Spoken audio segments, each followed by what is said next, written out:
Welcome to the Country Hipster Podcast. My name is Paul. I am the Country Hipster. The music you just heard was none other than the Unholy Foreigner hit song Dirty Knife.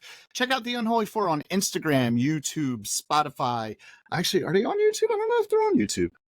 Apple Music. They're on Apple Music. I've never searched them on. Yeah, either did I. I know I've searched them on Apple Music and can confirm that, but I've never. I'll look them up on YouTube right now. Keep talking. Yes, and you too, our listeners, you should look up the Unholy Four on YouTube as well and see if they're on there. They might be on there. You might be able to see some of their live footage on there too, actually, from playing around the Charlottesville area. But that is Dirty Knife by Unholy Four, and that is the official theme music of the Country Hipster Podcast. Real quick, the business, like we like to get to, this Saturday, in the afternoon, I am playing with the Birmingham Six as part of the Philadelphia Fla Irish Festival. It is held on the grounds of Nick's Roast Beef at Woodhaven, which is right in the area of Franklin Mills Mall or Philadelphia Mills Mall, whatever it's called right now. Technically the address is Woodhaven Road, but there's plenty of free parking. Tickets can be purchased in advance at phillyirishfest.com. I think that's what it is. That's Sean. Yeah. All right, so there are two videos of the Unholy Four on YouTube. There you go. You have to search the Unholy Four band. The Unholy Four is a Western movie. Okay. All right. Cool. There you go. But so the Philadelphia Fla, there's a ton of Irish bands that are going to be playing there. Friend of the podcast, Megan from the Natterjacks, she will be there playing with the Natterjacks. Friend of the podcast, Bob from the Bogside Rogues will also be there. Friend of the podcast, John Byrne from the John Byrne Band will be there. So there's a lot of friends of the podcast besides the Birmingham Six that are playing. Birmingham Six set is around noon. The doors open at 11. There's a whole dance competition as well there. It's pretty crazy. It's a good day. There's vendors, there's food, there's music, 2 stages of Irish music, just back and forth, nonstop music. So it's and a lot of good area bands are playing. It's a good time. So stop out for that. It's also family friendly. But when I finish the Fla, I got to head back in the car and back up to Sellersville for my every second Saturday of the month at the Horse in Sellersville. So I will be doing that. Also, got to say this, since it is just a couple days away. Happy Mother's Day to all the moms out there. Happy Mother's Day to my beautiful wife Katie. Even happy Mother's Day to my ex-wife. And happy Mother's Day to our my stepmom and your mom Debbie. So and our second Kylie. Maybe not you, Kylie. Yeah. Happy Mother's Day, Kylie. But yes, happy Mother's Day to all the moms out there, and hopefully you're doing something nice for your mom, or not. I don't know. If you have a bad relationship with your mom, that's fine too. It's okay. Maybe try to fix that relationship. Yeah, exactly. Maybe now's a good time. Ottsville Record Garage on Sunday, May the 19th, starting around noon. We will be having a pop-up record store at Bitch and Kitten in Morrisville, PA, right on Bridge Street. If you keep going straight on Bridge Street from Pennsylvania, you will end up in Trenton over the Trenton Makes Bridge. Or if you're coming from Trenton, take the Trenton Makes Bridge into Pennsylvania, and you'll end up at Bitch and Kitten. It'll be right on the right, and we're doing that on the Sunday, May 19th, starting around noon. Right now, it's scheduled 12 to 4, but pretty much is going to be going on till, if people are hanging out. I believe the brewery itself is open till 8 or 9 on Sundays. Till the fucking cops shut them down. Exactly. So if it's happening and people are hanging out and drinking beers and buying records, we're gonna be there all day. Adopting cats, it could happen. And also the podcast specific promo code, I gotta fucking think of something else to say there, because that's tough for me. Yeah. Is Kitten, Kitten. Put that on OttsvilleRecordGarage.com. Put it in the promo code section at checkout, and you will receive 15% off of your entire order. And okay, good. I thought we lost the fucking recording there for a second. No, it says live record, right? Yeah, but then it said trying to connect. Oh. But it looked like the seconds were going. So hopefully either we edited this out, or there's like a blip in our recording. I was really upset because speaking of editing shit out, when I listened to the what was last week's episode? When I listened to the Lemonheads episode, you started like the 3, 2, 1, and you're like, I don't have to do that anymore. And we told you to leave that in, and you fucking cut it out. I cut it out. So fuck you guys. Speaking of this piece of shit that's next to me, to my left is my brother and co-host, Okay, so on last week's poll, I let the audience decide your next country name. There are polls on the Spotify. If you ever I don't use go Spotify. on there, I don't well, you use should. Spotify, You so- should. So this is my brother and co-host, the Country Story Repeater. Was that something that you came up with, or is that something that a fan suggested? Well, I made it's a multiple choice, and it's actually 50-50 between the Country Story Repeater, because you actually repeat stories too, which I'll get into in 1 second. I repeat constantly. Well, except for asshole, you fucking like cut me off last week. Oh, we already heard this fucking story. Oh, I know. And there's no less than 3 stories that you've told multiple times on last week's episode as well. Yeah, I know. Yeah, you fucking dickhead. I can listen. Yeah, that's why, in my opinion, you're the country Garfunkel. Ooh, yeah. Garfunkel's the fun one. No, is he? Yeah. Is he? Okay. Also, originally this was supposed to be a Booze and Vinyl episode, but Tom, the official bartender and country heartthrob, is down. Oh, it was supposed to be a modified Booze and Vinyl. Yeah, because what's featured in the book is Bridge Over Troubled Water. Yes, that is what is featured in Booze and Vinyl Volume 1, I believe, is Simon and Garfunkel's Bridge Over Troubled Water. We are doing Sounds of Silence. Do you know Bridge Over Troubled Water was their 5th and final studio album? It was also their most successful. Okay, makes sense. Cool. We're not into the factoids yet. Shit, I learned looking up. Yeah, I know. I'm not doing factoids for this album. I'm doing factoids for other. Are you just jumping segments there? Because I was about to say this was jumping. Jumping. All right, I'm just doing things. Okay. This was supposed to be a Booze and Vinyl, a modified Booze and Vinyl, which you should check out the books Booze and Vinyl Volume 1 and Volume 2 by Andre Darlington and Tanaya Darlington. We've been doing reviews of those books throughout this whole season 1 for the last 30 years. And, it's a good book and you should check it out. But Tom couldn't be here to make our drinks, but it is also the day we were recording is Sunday, May the 5th. So it is Cinco de Mayo. This is Adam's, like, he hates this fucking day of the year. He is like, fuck the Mexicans. Fuck this day. We have a very strong Mexican listenership. So guys, thank you for listening. Nothing but respect for the Mexican people and their culture. That is not what I heard early on in season 1. Maybe over the last 10 years of season 1, your philosophy, you've grown, you've learned the errors of your way.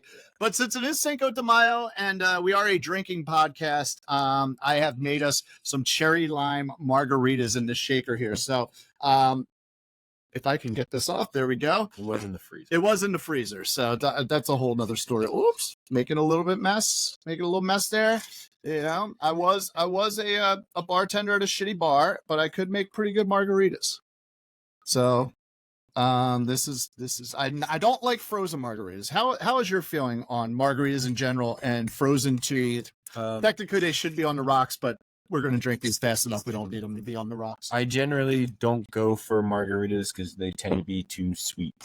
Like me. Too sweet. I am too sweet. Yeah, I usually stay away from them because it's sugar and fruitiness and a little bit of alcohol in my opinion.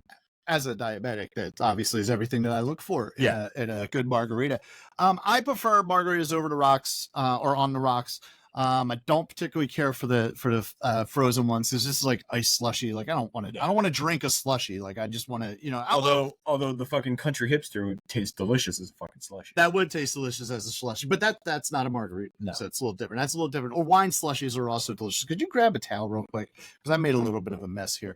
But generally I like margaritas. I do like margaritas. I always enjoyed making margaritas. Like a lot of times what I would do is at the shitty bar I worked at, they didn't care what I basically did. So I would just come into my shift and I would just make myself margaritas and drink margaritas the whole time I was working. So that was kind of cool. So this one's this is a cherry lime margarita. Basically it's a basic margarita and I put grenadine in it. So that's why it's red and I mean, it's good. I fucking killed it. I mean, it's good. It's good. It is Sweet. good. Yep. It is sweet. Which is, put the grenadine here. I'm actually going to put a little bit of the ice in mine to keep it cold. Do you want some ice in yours? Yeah. Yeah. Okay. Probably water it down a little bit. Water down your sweetness. Weird on the sweetness. No, man, I'll say I nailed these pretty good, man. No, it is very, very good. I did always think that I made a pretty goddamn good margarita and these are pretty good. I made a blue margarita for Katie last night. I put the blue Caraca in it, or however you fucking say it. Carousel. Whatever. Carousel, Caraca, blue shit. Caraca. Blue shit. And she was like, it tasted good, but the blue was freaking me out. I'm like, why? Did you think I put Windex in there? And she's like, maybe. So that's what my wife thinks, that I would put Windex into her drink. So Just bleach. yes, exactly. Oh man, but no, that is good. That is good. And we're gonna get into I have a very special beer for you to drink. I've actually never had it either and didn't realize what I bought, but we'll get into that when we get there. But in the meantime, we are here to talk about Simon and Garfunkel's Sounds of Silence. This is an Adam pick. Yes. Adam's second to last album of season 1. He still has one left. Yeah. To my 3 that I have left. And we'll obviously get to that later on when we get to the box of Mike. But hit us with the factoids there. So this is the excuse me, this is a second studio album from Simon and Garfunkel. It was released on January 17th, 1966, which makes this the oldest of my picks. Oh, okay. It beat out Stardust by 12 years. Yeah, I was gonna say 10 years or so. Yeah. Yeah, 12 years. Was recorded on Columbia 7th Ave in New York and was released on Columbia. Mm-hmm. Was produced by Bob Johnston, who's also produced Bob Dylan, Johnny Cash, Leonard Cohen, The Byrds, and Willie Nelson. Mm-hmm. Also produced Tom Wilson, who has also produced Bob Dylan, produced The Animals, and also produced The Velvet Underground. All right, a lot of that makes a little bit more sense to me now. Okay, right. Thank you. The album topped the UK charts at number 13, topped the US charts at number 21, topped the Spanish charts at number 2. No, nice. How do you feel about the Spanish people? Nothing but the utmost respect for the Spanish people and their culture. Okay. I couldn't find exact numbers, but it just said that it sold over 1 million copies. It was 3 times platinum by the RIAA, which I had to look somewhere else for. Yeah, I couldn't find it on the thing that our normal means, which is Wikipedia. Yes. In March 22nd, 2013, was announced that this album would be preserved by the Library of Congress. Oh, interesting. In the National Record Registry, and they called it culturally, historically, or aesthetically significant. Okay. Yeah. The thing I was just looking up is there apparently are, for the original release of this album, there are 3 versions of the album cover.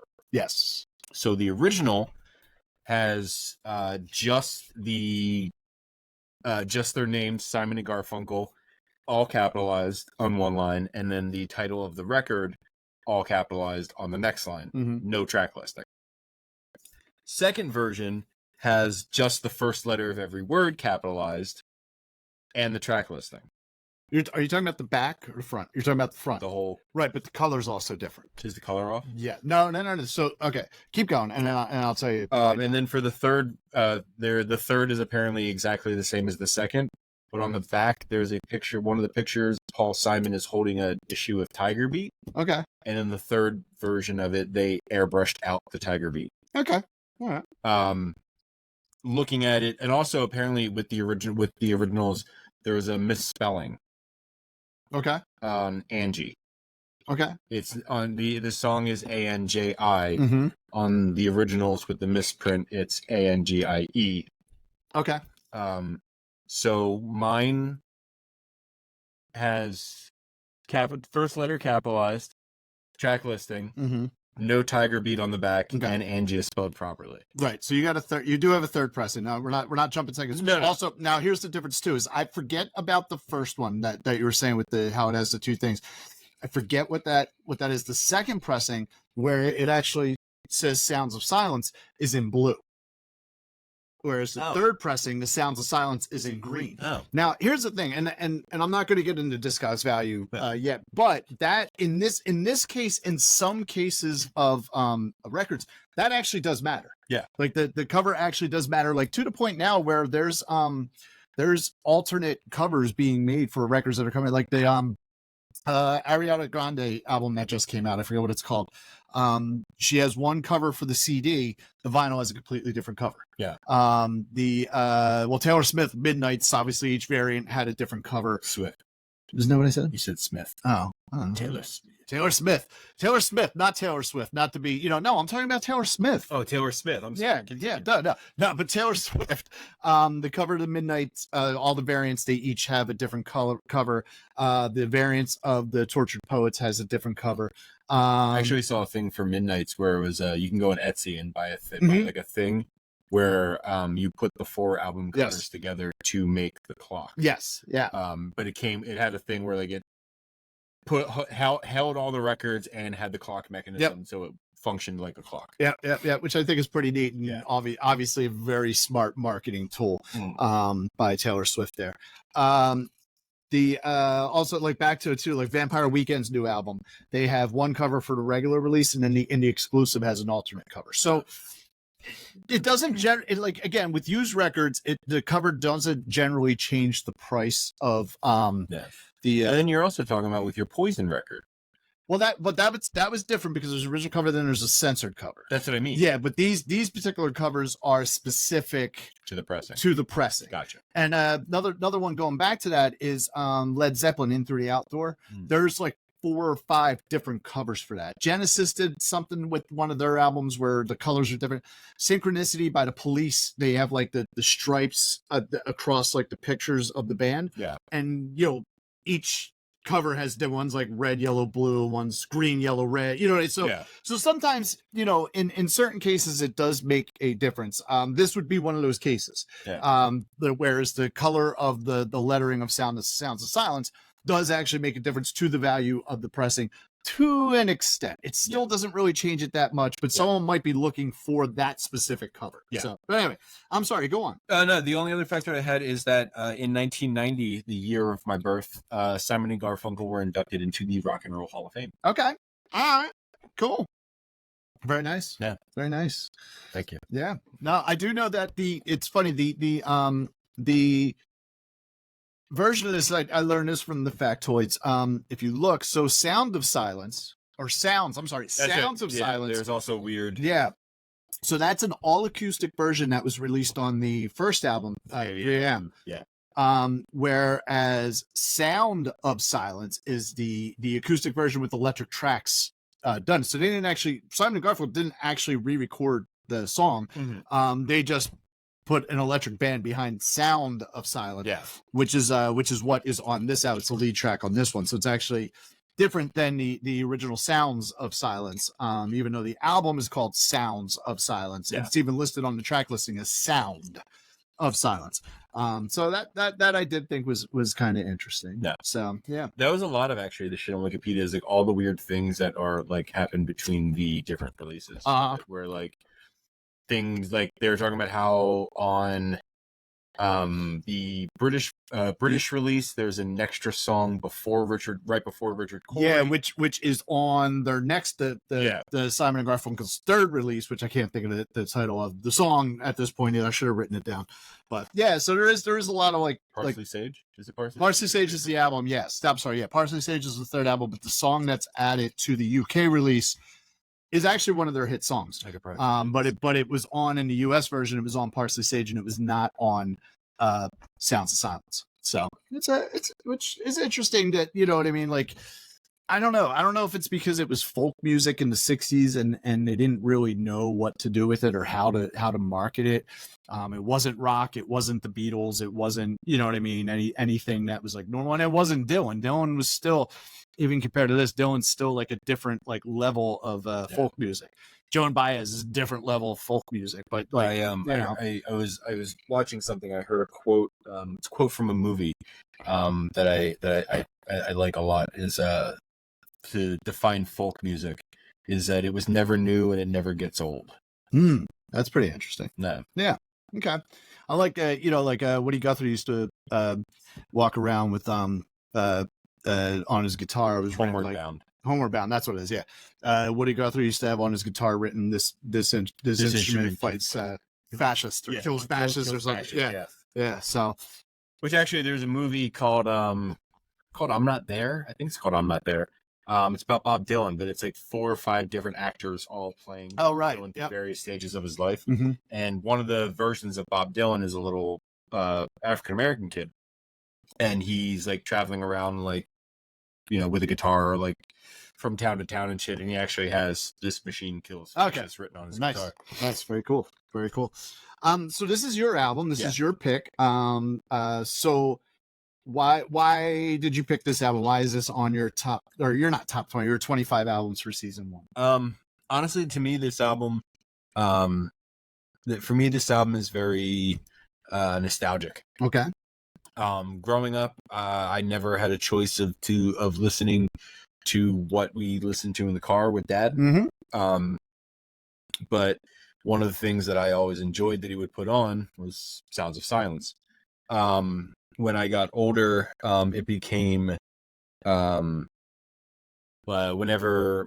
Dad had his kidney transplant, I was driving him to and from his doctor's appointments a lot, so I was always putting on the music. So Sounds of Silence was always a go-to, and I would just kind of always play like Sinatra, like greatest hits or whatever. So this album reminds me of Dad. Okay. Skipper. I say I kind of finished mine, but I started to sip it. Yeah, sip in there.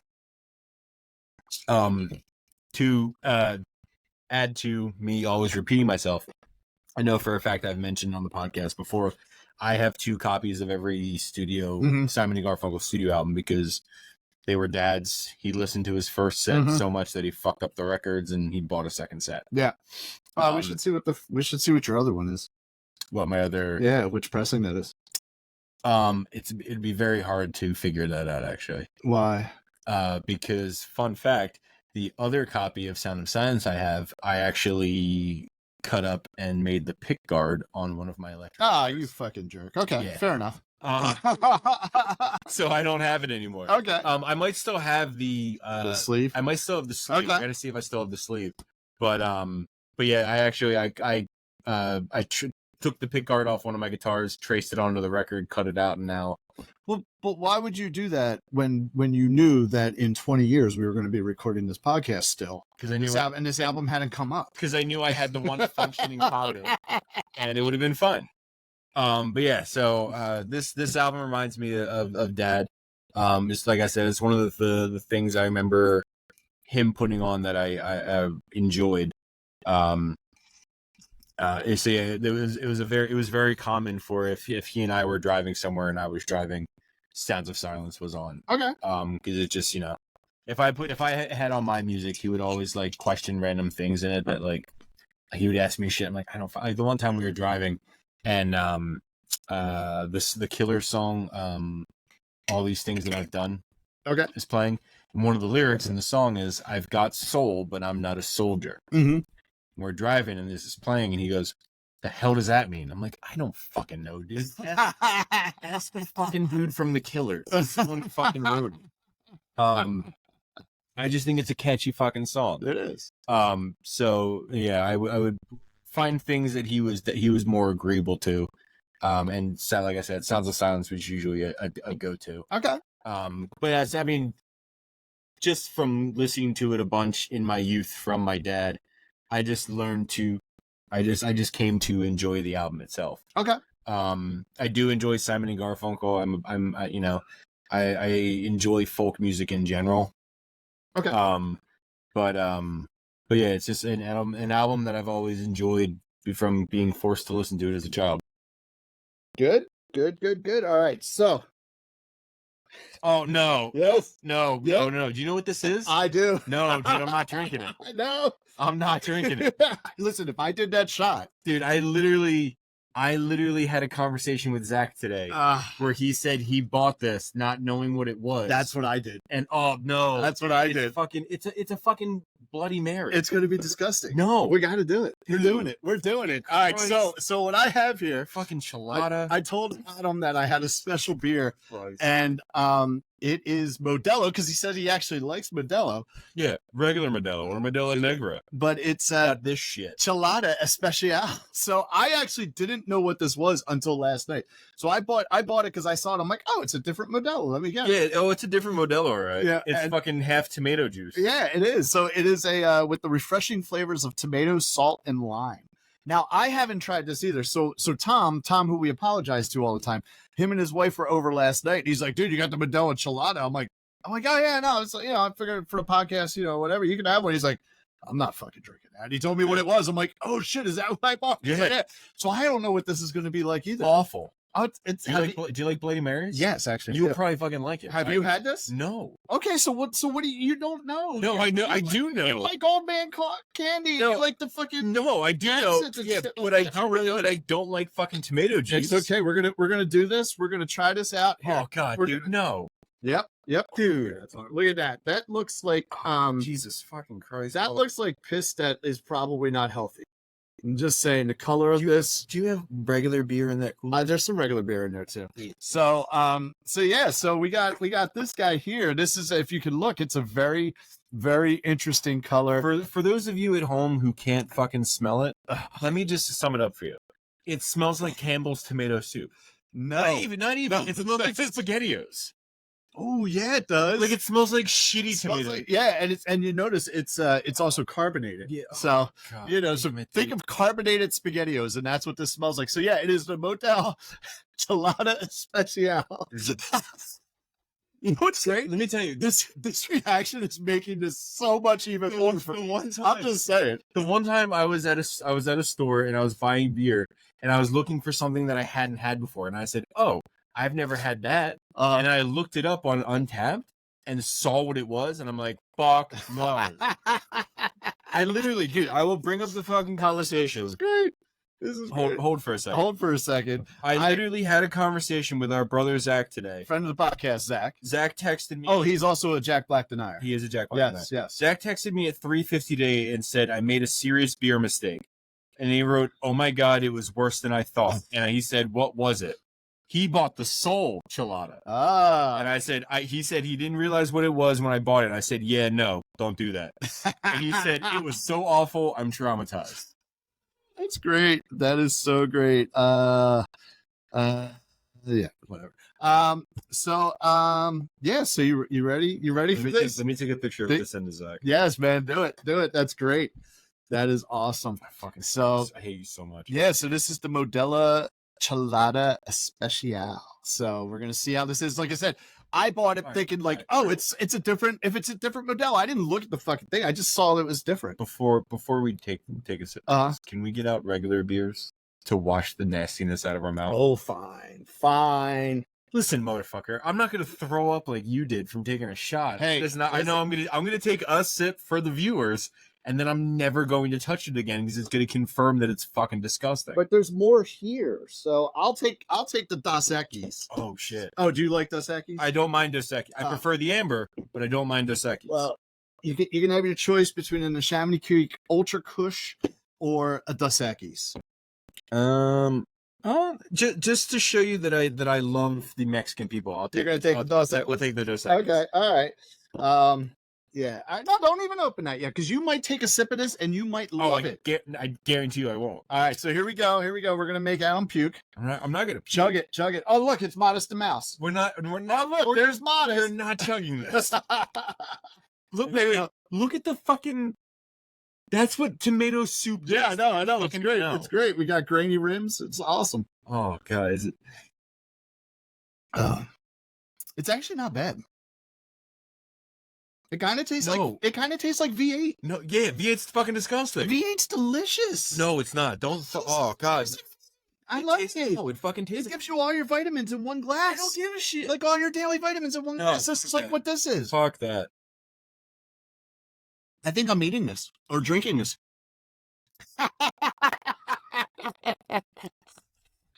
Oh, beautiful. It's fucking terrible, dude. I don't know. It's really not that bad. I don't know. I sent Zach a picture and said, "Guess what Paul Batty said for me to try," and he just wrote, "No." It's great. It's a family affair. This is what we do here. I'm texting Zach just saying it's horrific. Oh, it's great. I don't know what you're talking about, man. It's like your old man candy. It's good. No, it's good. I gotta check it in. Yes, please do. And make sure you check it in from the Ottsville Record Garage. You can do that on Untappd. You can check in your beers if you're on Untappd from the Ottsville Record Garage. So we'd really appreciate it if you did that. One time when you're just sitting around drinking, listening to records, check in whatever you're drinking and that you're drinking it at the Ottsville Record Garage. So that'd be cool. But I don't know, man. It's not horrible. I'm not saying I want more than one. No, it's fucking terrible. I mean, I have a whole 12 pack of it, which is pretty horrible. But are you putting it 0? You're not even going to give it a 1? I'm writing that I wish I could give it negative. Oh wow. What's your handle on Untapped? I'll tell you a second. Yeah, so that way our listeners and viewers can follow you on Untapped there. My close Yeah, close that. my handle is just A_WIESE.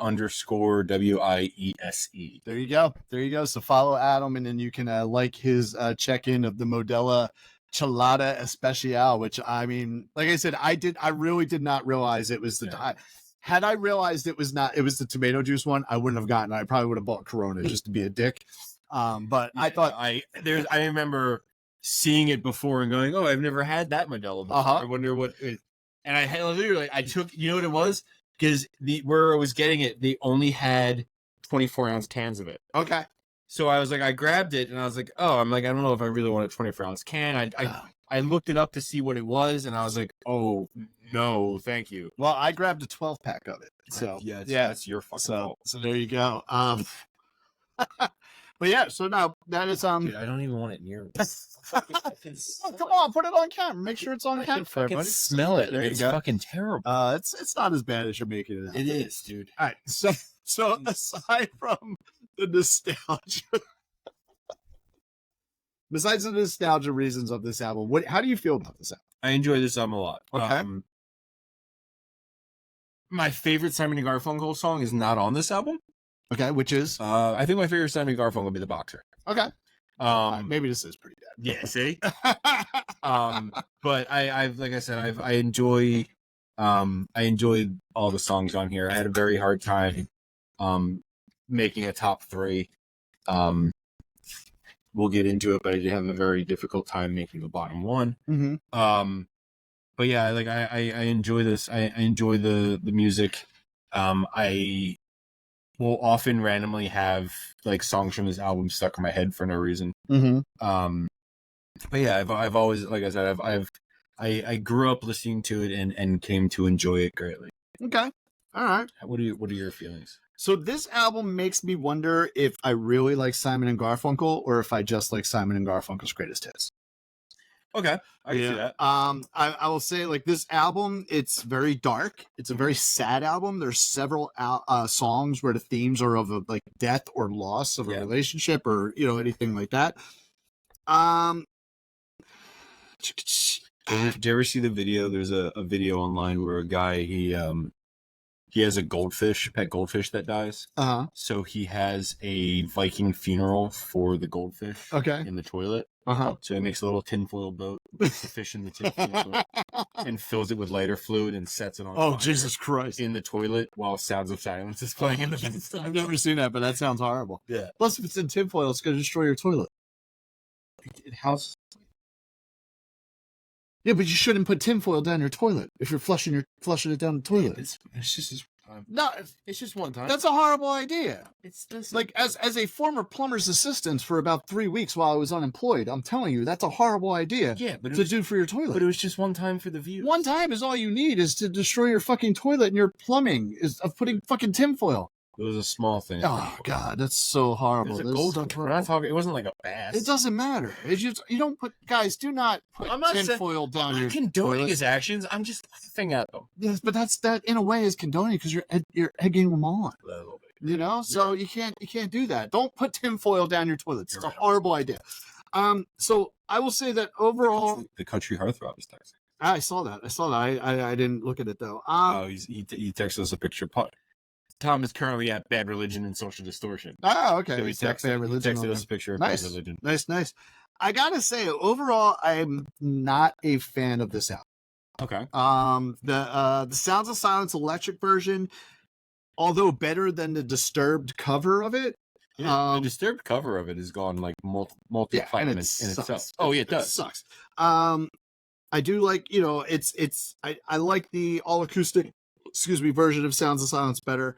I think Angie is unnecessary and just not that interesting. It's just I think I have definitely found on this podcast that we are not fans of instrumentals in general.